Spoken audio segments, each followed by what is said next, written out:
YCP legal cell ప్రతినిధులతో మాజీ CM Jagan సమావేశం నిర్వహించనున్నారు. తాడేపల్లి పార్టీ కేంద్ర కార్యాలయంలో ఈ సమావేశం జరగనుంది. లిక్కర్ కేసుతో పాటు వైసీపీ నేతలపై ప్రభుత్వం పెడుతున్న కేసులపై కూడా చర్చించనున్నారు. కేసులు ఎదుర్కొంటున్న నాయకులకు న్యాయ సహాయాన్ని అందించేందుకు తీసుకోవాల్సిన చర్యలపై చర్చించనున్నారు జగన్.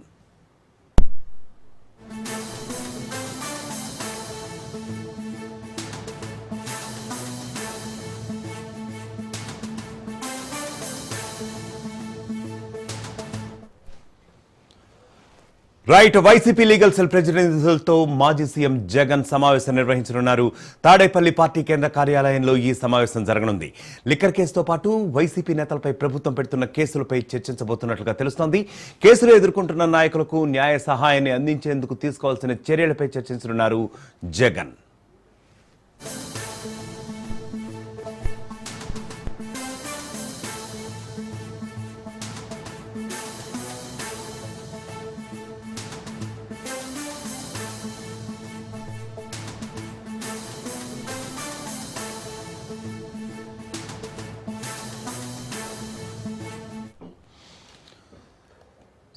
కూటమి ప్రభుత్వం కేసులు ఎదుర్కొంటున్న నాయకులకు న్యాయ సహాయాన్ని అందించేందుకు తీసుకోవాల్సిన చర్యలపై చర్చించబోతున్నట్లుగా అయితే ఇప్పుడు తెలుస్తోంది. ఇక దీనిపై మరింత సమాచారం మా ప్రతినిధి రమేష్ అందిస్తారు. రమేష్, చెప్పండి, మీ దగ్గర ఉన్న అప్డేట్ ఏంటి? విజయప్రసాద్, ఈ రోజు మాజీ ముఖ్యమంత్రి వైసీపీ అధినేత జగన్మోహన్ రెడ్డి ఆ పార్టీకి సంబంధించిన లీగల్ సెల్ ప్రతినిధులతో సమావేశం కాబోతూ ఉన్నారు. ఈ సమావేశంలో ప్రధానంగా పార్టీ పరంగా కేసులు ఎదుర్కొంటున్న వారికి ఏ విధంగా న్యాయ సాయం అందించాలనే అంశానికి సంబంధించి చర్చించబోతున్నారు. దీనికి సంబంధించి లీగల్ సెల్ ప్రతినిధులు కూడా మాజీ సీఎం జగన్మోహన్ రెడ్డి దిశానిర్దేశం చేయబోతున్నారు. ప్రధానంగా తెలుగుదేశం కూటమి గత ఎన్నికల్లో అధికారంలోకి వచ్చిన తర్వాత వైఎస్ఆర్ కాంగ్రెస్ పార్టీ నేతలు క్యాడర్ లక్ష్యంగా కేసులు పెడుతూ ఉంది. ఒకవైపు రాష్ట్ర స్థాయి నాయకత్వం మొదలుకొని గ్రామ స్థాయి నాయకుల వరకు కూడా ప్రతి ఒక్కరిపైన ఏదో రకంగా కేసులు పెట్టి వారిని వేధిస్తూ ఉన్నారని వైఎస్ఆర్ కాంగ్రెస్ పార్టీ ఆరోపిస్తుంది. ఇప్పటికే లిక్కర్ కేసుకు సంబంధించి చూస్తే లిక్కర్ కేసులో ఎంపీ మిథున్ రెడ్డితో పాటు చెవిరెడ్డి భాస్కర్ రెడ్డి లాంటి వాళ్ళు, అదేవిధంగా మాజీ ఐఏఎస్ ధనంజయ రెడ్డి, అలాగే జగన్మోహన్ రెడ్డి, ఓఎస్టీ కృష్ణమోహన్ రెడ్డి లాంటి వాళ్ళని కూడా అరెస్ట్ చేసినటువంటి పరిస్థితి కూడా ఉంది. మరోవైపు లిక్కర్ కేసు అంశాన్ని పక్కన పెడితే గతంలో మంత్రులుగా పనిచేసినటువంటి కాకాని గోవర్ధన్ రెడ్డిని అరెస్ట్ చేశారు. అదేవిధంగా మాజీ ఎమ్మెల్యే వల్లభనేని వంశీ వంటి వారిని కూడా అరెస్ట్ చేసి దాదాపు 5 నెలల పాటు జైల్లో ఉంచినటువంటి పరిస్థితి ఉంది. ఆ తర్వాత ఆయన బెయిల్ పై వెళ్ళినప్పటికీ ఇంకా కొన్ని కేసులు వెంటాడుతున్న పరిస్థితి ఉంది. అలాగే పేర్ని నాని, కొడాలి నాని వంటి వారి పైన కూడా కేసులు ఉన్నాయి. ఇంకా చాలా మంది పైన కేసులు పెడుతున్నటువంటి పరిస్థితి. అదే సందర్భంలో వైసీపీ అధినేత జగన్మోహన్ రెడ్డి ఇటీవల చేస్తున్నటువంటి పర్యటనలకు సంబంధించి ఆ పర్యటనలో పాల్గొంటున్నటువంటి పార్టీ నాయకులు క్యాడర్ పైన కూడా కేసులు పెడుతూ ఉన్నారు. ఇది ఒక రకంగా అవన్నీ అక్రమ కేసులు. వైఎస్ఆర్ కాంగ్రెస్ పార్టీ నాయకులను, కార్యకర్తలను బెదిరించడం కోసం ప్రభుత్వం ఈ రకంగా అక్రమ కేసులు పెడుతుందంటూ జగన్మోహన్ రెడ్డి ఇప్పటికే ఆరోపిస్తూ ఉన్నారు.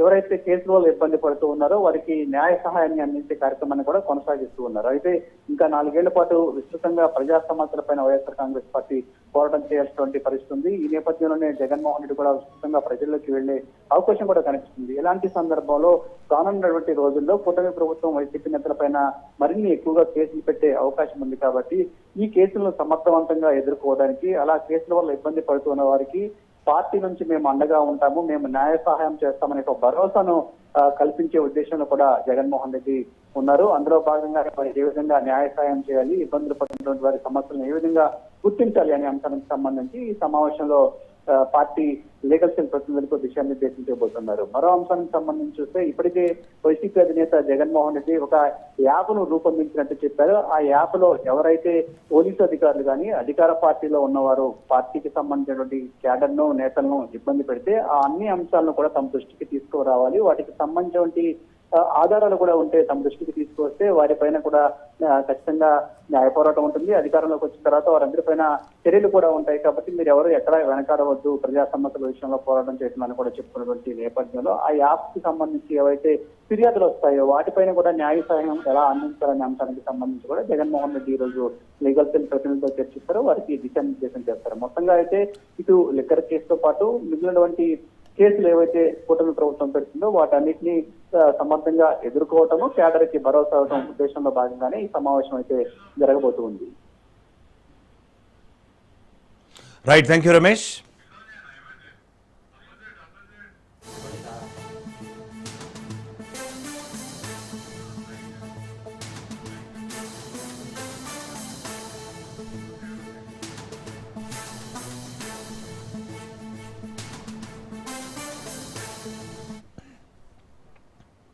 బీసీ రిజర్వేషన్ల కోసం కాంగ్రెస్ పోరు బాట పట్టింది. ఇవాళ లోక్సభలో టీ కాంగ్రెస్ ఎంపీలు వాయిదా తీర్మానం ఇవ్వనున్నారు. రేపు జంతర్ మంతర్ దగ్గర నిరసన తెలపనున్నారు. నిరసన కార్యక్రమంలో రాహుల్ గాంధీ, రేవంత్ రెడ్డి, భట్టి విక్రమార్క తదితరులు పాల్గొననున్నారు. ఎల్లుండి రాష్ట్రపతికి వినతి పత్రం ఇవ్వనున్నారు. హస్తం నేతలు, ఇప్పటికే కాంగ్రెస్ నేతలు వీరందరూ కూడా చెర్లపల్లి నుంచి ప్రత్యేక రైలులో హస్తినకు వెళ్లారు. బీసీలకు 42% రిజర్వేషన్ల అమలుకు డిమాండ్ చేస్తోంది తెలంగాణ ప్రభుత్వం.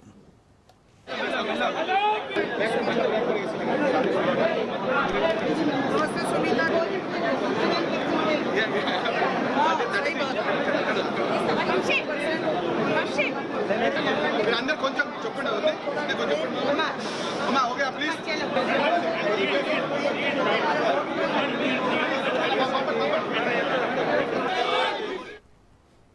మొత్తానికి బీసీలకి 42% రిజర్వేషన్లు ఎట్టి పరిస్థితుల్లో కల్పించాలని ప్రధాన ఎజెండాగా వాటి అమలు కోసం కాంగ్రెస్ పోరుబాట పట్టింది ఢిల్లీలో.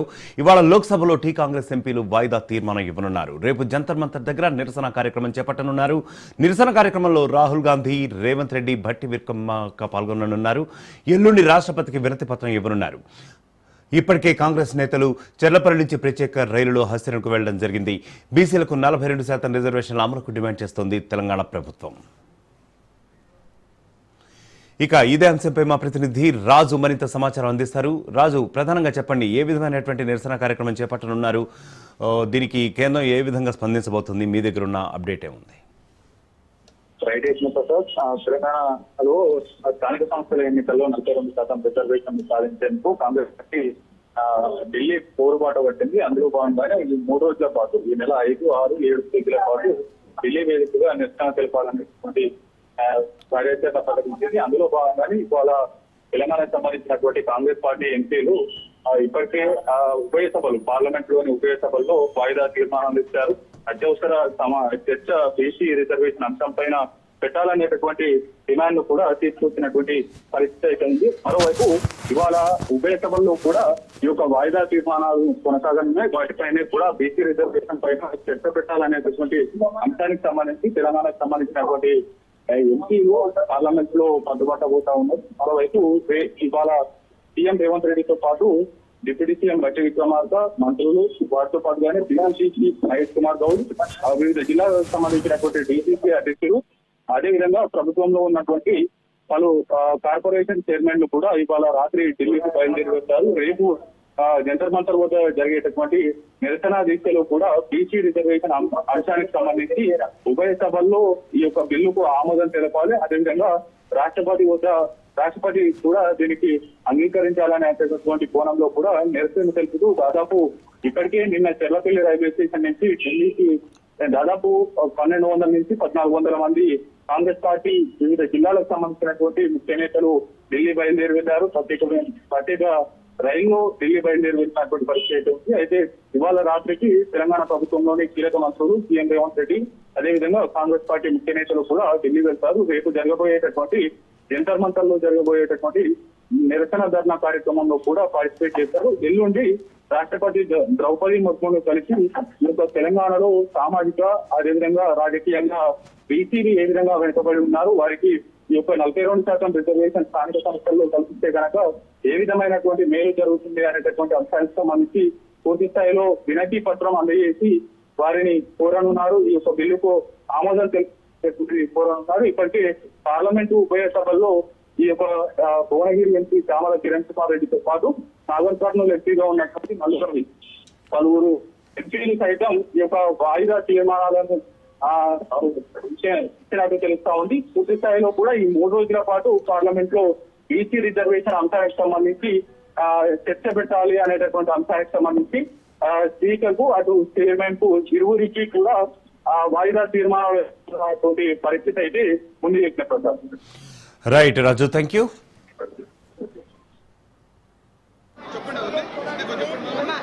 అమ్మా ఓకే ప్లీజ్.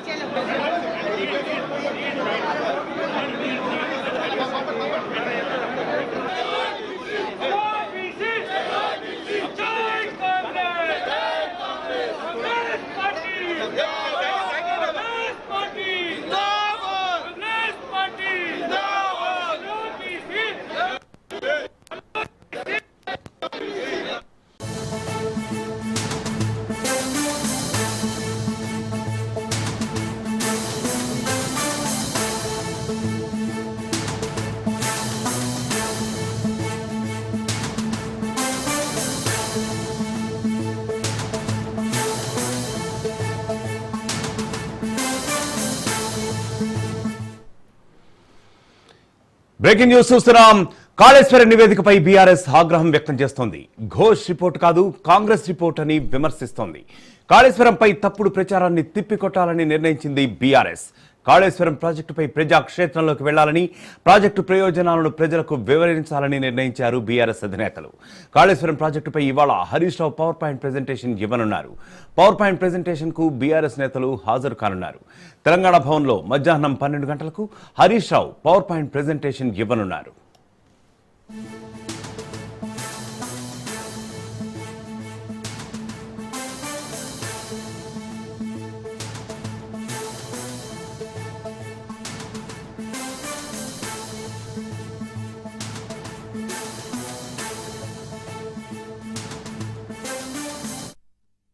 రైట్, కాళేశ్వరం రిపోర్టుపై బీఆర్ఎస్ ఆగ్రహం వ్యక్తం చేస్తోంది. పీసీ ఘోష్ రిపోర్టు కాదది, కాంగ్రెస్ రిపోర్ట్ అని తీవ్రంగా విమర్శలు గుప్పిస్తోంది. కాళేశ్వరంపై తప్పుడు ప్రచారాన్ని తిప్పికొట్టాలని నిర్ణయించింది బీఆర్ఎస్ అధిష్టానం. కాళేశ్వరం ప్రాజెక్టుపై ప్రజాక్షేత్రంలోకి వెళ్లాలని, ప్రాజెక్టు ప్రయోజనాలను ప్రజలకు మరింతగా వివరించాలని నిర్ణయించారు బీఆర్ఎస్ అధినేతలు. కాళేశ్వరం ప్రాజెక్టుపై ఇవాళ Harish Rao power point presentation ఇవ్వనున్నారు. పవర్ పాయింట్ ప్రెజెంటేషన్ కు బీఆర్ఎస్ నేతలందరూ హాజరు కానున్నారు. తెలంగాణ భవన్లో ఈ రోజు మధ్యాహ్నం 12 గంటలకు Harish Rao power point presentation ఇవ్వనున్నట్లుగా తెలుస్తోంది.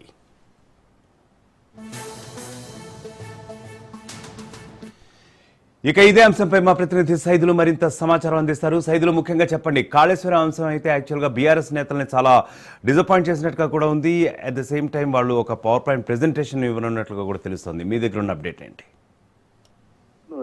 ఖచ్చితంగా, ఎందుకంటే కాంగ్రెస్ పార్టీ అధికారంలోకి రాకముందు, అధికారంలోకి వచ్చిన తర్వాత కాళేశ్వరం ప్రాజెక్టును ఒక విపుల ప్రాజెక్టుగా ప్రచారం చేస్తుంది కాబట్టి, సో దానిలో భాగంగా కాంగ్రెస్ పార్టీ చేస్తున్న ప్రచారాన్ని తిప్పికొట్టాలని బీఆర్ఎస్ పార్టీ భావిస్తుంది. సో ఇక కాళేశ్వరం ప్రాజెక్టు వాస్తవాలు, ప్రయోజనాలు అనే అంశం పైన ఈ రోజు తెలంగాణ భవన్లో మధ్యాహ్నం 12 గంటలకు మాజీ మంత్రి Harish Rao power point presentation ఇవ్వనున్నారు. ఈ యొక్క పవర్ పాయింట్ ప్రజెంటేషన్ కి బీఆర్ఎస్ పార్టీ నాయకులు, కార్యకర్తలు అందరూ కూడా హాజరవుతారు.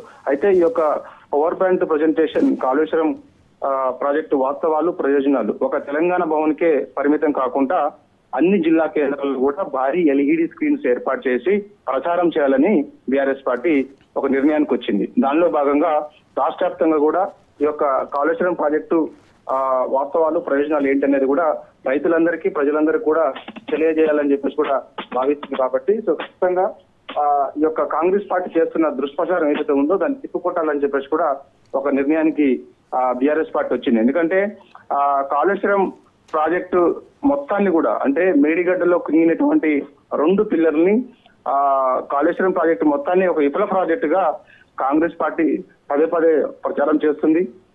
ముఖ్యమంత్రి స్థాయి నుంచి మొదలు పెడితే కింది స్థాయి కాంగ్రెస్ పార్టీ కార్యకర్తల వరకు కూడా ఈ యొక్క ప్రచారాన్ని పదే పదే బీఆర్ఎస్ పార్టీ పైన నెపనెట్టే విధంగా చేస్తున్నారు. కాబట్టి సో అందుకు బీఆర్ఎస్ పార్టీ ఒక నిర్ణయానికి వచ్చింది. దానిలో భాగంగా నిన్న ఎర్రవల్లి వ్యవసాయ క్షేత్రంలో కేసీఆర్ అధ్యక్షతన కూడా కీలక బీఆర్ఎస్ పార్టీ నేతలందరూ కూడా భేటీ అయ్యారు. మాజీ మంత్రి Harish Rao, BRS party working president KTR, మాజీ మంత్రులు వేముల ప్రశాంత్ రెడ్డి, జగదీష్ రెడ్డి వీళ్ళంతా కూడా భేటీ అయ్యి ఒక నిర్ణయానికి వచ్చారు.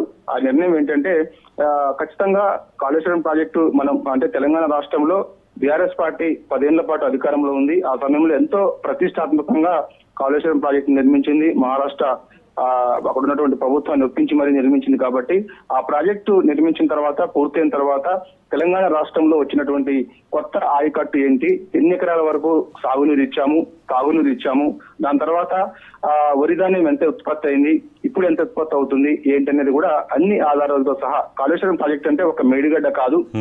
కాళేశ్వరం ప్రాజెక్ట్ అంటే మేడిగడ్డ, అన్నారం, సుందిల్ల 3 బ్యారేజీలతో పాటుగా పంప్ హౌజులు ఏంటి, ఎన్ని కిలోమీటర్ల మేర తవ్వకాలు, గ్రావిటీ కెనాల్స్ ఉన్నాయి, ఇవన్నీ కూడా ప్రజలకు మరోసారి వివరించేందుకు బీఆర్ఎస్ పార్టీ సిద్ధమవుతుంది. దానిలో భాగంగానే ఈ రోజు తెలంగాణ భవన్ లో మధ్యాహ్నం 12 గంటల సమయంలో మాజీ మంత్రి హరీష్ రావు, ఎందుకంటే ఆయన అప్పుడు ఇరిగేషన్ శాఖ మంత్రిగా ఉన్నారు కాబట్టి ప్రతిదీ కూడా ఆయనకు తెలుసు.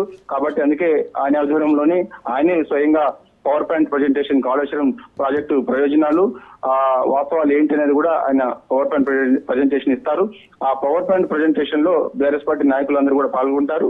వాళ్ళందరూ కూడా అవసరమైతే టీవీ చర్చల్లో కూడా పాల్గొనాలని చెప్పేసి పార్టీ ఆదేశాలు ఉన్నాయి. వారందరూ కూడా పవర్ పాయింట్ ప్రజెంటేషన్ గురించి తెలుసుకున్న తర్వాత అవసరమైతే కాంగ్రెస్ పార్టీ ఏ విధంగా అయితే పదే పదే బీఆర్ఎస్ పార్టీ పైన నెపం నెడుతుందో, ఈ యొక్క విఫల ప్రాజెక్ట్ అని చెప్పేసి ప్రచారం చేస్తుందో దాన్ని టీవీ చర్చలలో కూడా తిప్పికొట్టాలని చెప్పేసి కూడా బీఆర్ఎస్ పార్టీ నాయకులు ఒక నిర్ణయానికి వచ్చారు.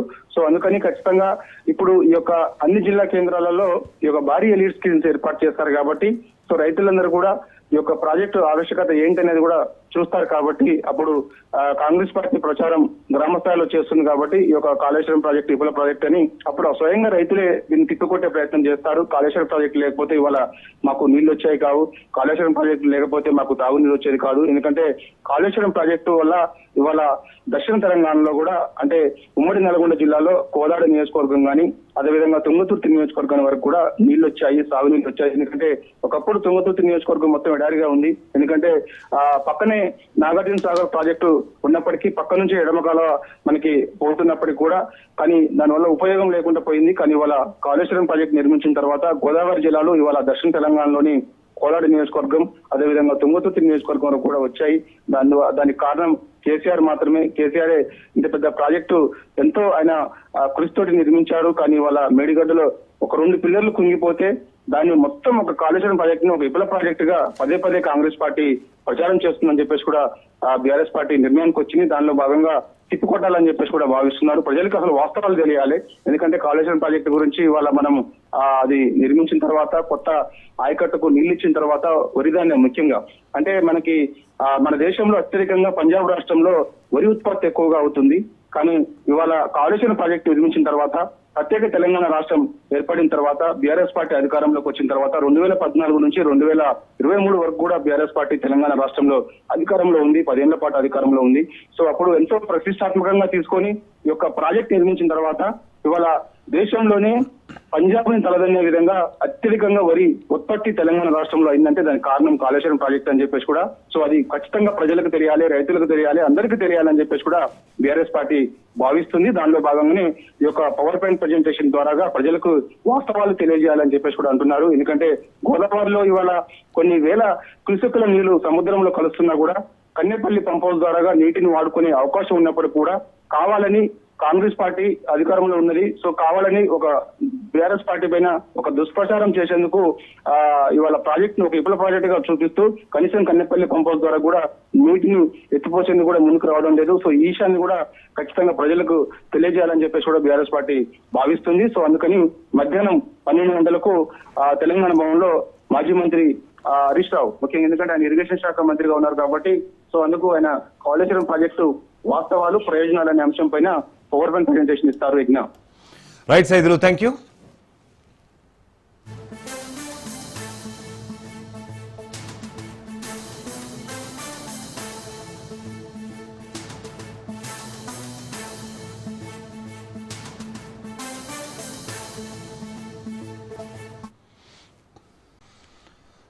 భారీ వర్షంతో రాజధాని అతలాకుతలమైంది. సోమవారం మధ్యాహ్నం 3:40 మొదలైన వాన రాత్రి 6 గంటల వరకు కుండపోతగా కురిసింది.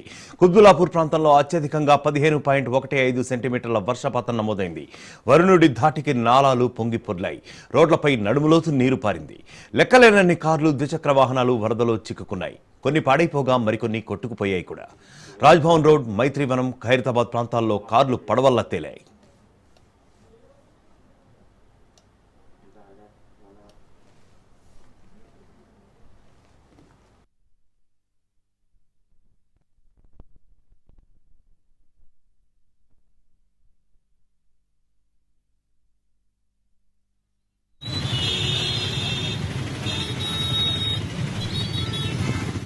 బేగంపేట్ మైత్రివనంలో వర్షం ఎక్కువగా ప్రభావం చూపింది. నిమ్స్ ఆసుపత్రిలో భారీ వృక్షం రోడ్డుపై విరిగి పడిపోయింది.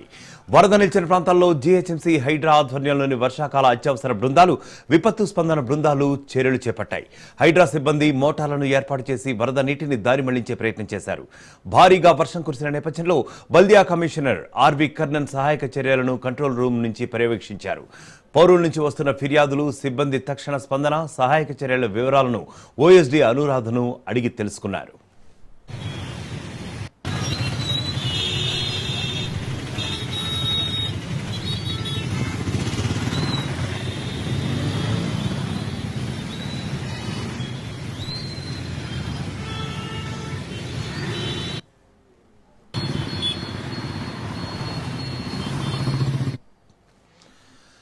ఇక వర్షానికి Banjara hills, Hyderabad central, Medchal circle ప్రాంతాల్లో 5,611 కేవీ ఫీడర్ల పరిధిలో విద్యుత్ సరఫరాలో సమస్యలు ఏర్పడ్డాయని టీజీఎస్పీడీసీఎల్ సీఎండీ ముషారఫ్ ఫరూకీ తెలిపారు. విద్యుత్ సిబ్బంది అప్రమత్తంగా ఉండటంతో అతి తక్కువ సమయంలో సరఫరాను పునరుద్ధరించినట్లు తెలిపారు.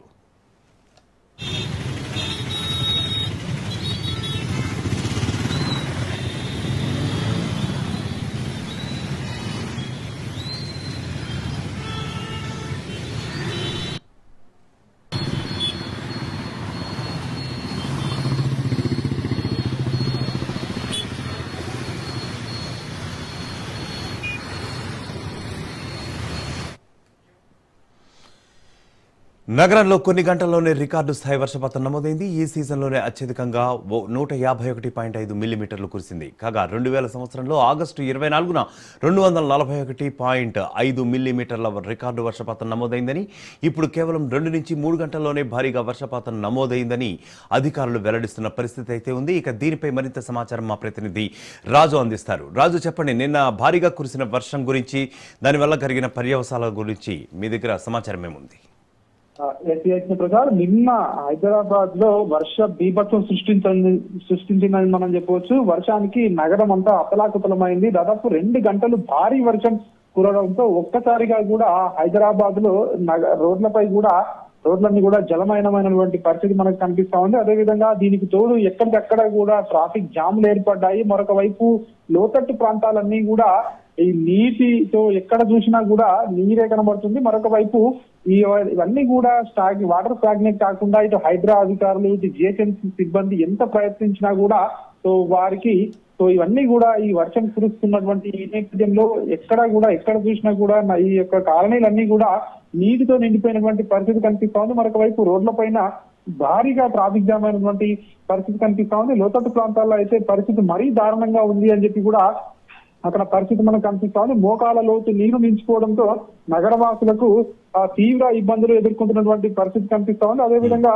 దీనికి సంబంధించి మనం చూస్తున్నట్టయితే అమీర్పేట మెట్రో స్టేషన్ వద్ద రోడ్డుపై భారీగా వర్షపు నీరు నిలవడంతో అక్కడ భారీగా ట్రాఫిక్ జామ్ అయితే నెలకొని ఉంది. అదేవిధంగా ఏదైతే ట్రాఫిక్ జామ్స్ సాయంత్రం ఫుల్గా ఇటు కుకట్పల్లి నుంచి ఇటు మియాపూర్ వరకు, అదేవిధంగా హబీబ్పేట్, లింగంపల్లి, పటాన్చెరు, అటు ఎర్రగడ్డ, అమీర్పేట్, పంజాగుట్ట, ఖైరతాబాద్, ఇటు కోటి, ఉప్పల్, దిల్సుఖ్ నగర్ ప్రాంతాల్లో కూడా భారీ వర్షం కురిసింది. నగరం నలుమూలలా కూడా ఈ యొక్క వర్షం కురవడంతో వర్షపు నీరంతా కూడా రోడ్డుపైకి తీరడంతో వాహనాల రాకపోకలకైతే తీవ్ర ఇబ్బంది నెలకొని ఉంది. మరి ఈ ఐటీ ఏరియాల్లో అయితే పరిస్థితి మరీ దారుణంగా ఉంది. నిన్న సాయంత్రం వేళల్లో అయితే మాదాపూర్, హైటెక్ సిటీ, ఇటు బంజారా హిల్స్, గచ్చిబౌలి ప్రాంతాల్లో కూడా రోడ్లన్నీ జలమయం కావడంతో ఐటీ కార్యాలయం నుంచి ఉద్యోగులు సాయంత్రం ఇంటికి వెళ్లే సమయం కావడంతో భారీగా గంటల తరబడి ట్రాఫిక్ జామ్ లో చిక్కుకొని పోవడం జరిగింది. మరొక వైపు కొన్ని చెట్లు కూడా, ఎందుకంటే ఈ భారీ వర్షానికి ఈదురుగాలులు కూడా తోడవడంతో ఏదైతే రోడ్ల